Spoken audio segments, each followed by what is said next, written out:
Muesli سفید ایک مشہور جڑی بوٹی ہے جو طب یونانی اور آیورویدک ادویات میں استعمال ہوتی ہے۔ اس کی تفصیلات درج ذیل ہیں۔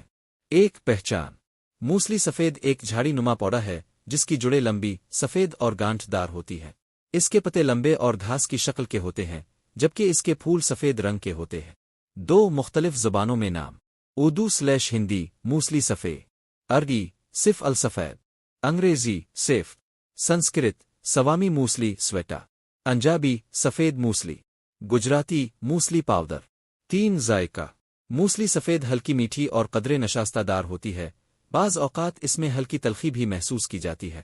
4 مقام پیدائش: یہ جڑی بوٹی زیادہ تر ہندوستان، پاکستان، نیپال، چین اور بنگلہ دیش میں پائی جاتی ہے۔ ہندوستان میں مدھیہ پردیش، راجستھان، گجرات اور مہاراشٹر اس کی پیداوار کے مشہور علاقے ہیں۔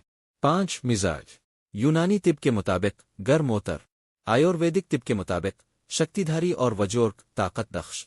6 مقدار خوراک: پوڈر صفوف 3 سے 5 گرام روزانہ، کیپسول گولی 250 سے 500 ملی گرام روزانہ۔ موسلی سفید دودھ میں 5 گرام موسلی سفید کو دودھ میں ملا کر پینا فائدہ مند ہوتا ہے۔ خوراک کا تعین کسی مستند حکیم طبیب سے مشورہ کر کے کرنا بہتر ہے۔